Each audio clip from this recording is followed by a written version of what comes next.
মানুষজন পরিবেশ নষ্ট করার ক্ষেত্রে এখানে প্রতিযোগিতায় নেমেছে। এটার মূল কারণ হলো এখানে যে নেতৃত্ব আছে, এই নেতৃত্ব একটি সুন্দর স্মার্ট পরিকল্পনা নিয়ে, দূরদর্শী পরিকল্পনা নিয়ে যে নগর পরিকল্পনা দরকার সেটা আমরা তাদের মধ্যে দেখি না।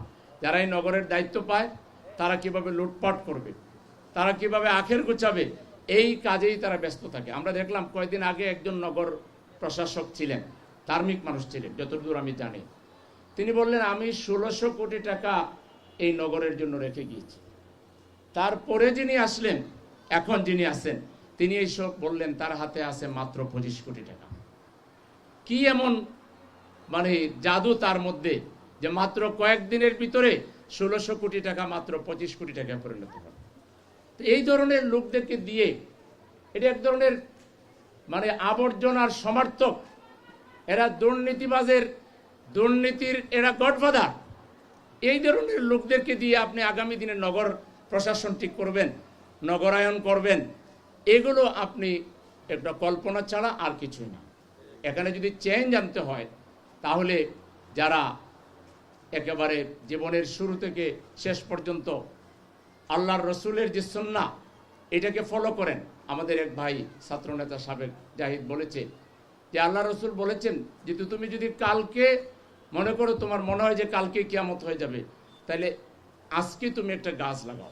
কালকে কিয়ামত হয়ে যাবে, তারপরও একদিনের জন্য তুমি গাছ লাগাও।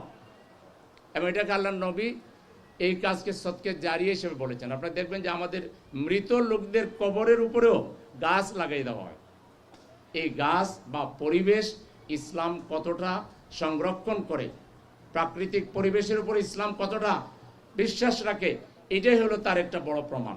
সুতরাং ইসলামপন্থী যারা, মানবিকপন্থী মানুষ যারা, দিনপন্থী মানুষ যারা, তাদের এই কাজগুলো তারা নৈতিকতার পার্ট হিসাবে, তাদের বিশ্বাসের পার্ট হিসাবে, তাদের ইমানের একটা অংশ হিসাবে, পরিষ্কার পরিচ্ছন্নতাকে ইমানের অঙ্গ বলা হয়েছে। আর তুহুর শত্রুল ইমান, ইমানের একটা অংশ বলা হয়েছে পরিষ্কার পরিচ্ছন্নতা। ইসলামপন্থী যারা, দিনপন্থী যারা, মানবিকপন্থী মানুষ যারা, তাদেরকে পরিবেশ সংরক্ষণ এবং একটা সুন্দর পরিবেশ তৈরি করতে হবে। এটা কাউকে শেখাতে হবে না, এটা সহজাত, এটা জন্মগত, এবং এটা এইভাবেই বেড়ে ওঠা। আমাদের সার্বিক জীবনটাই হলো যে আমাদের পরিবেশকে আমাদেরকে সংরক্ষণ করতে হবে।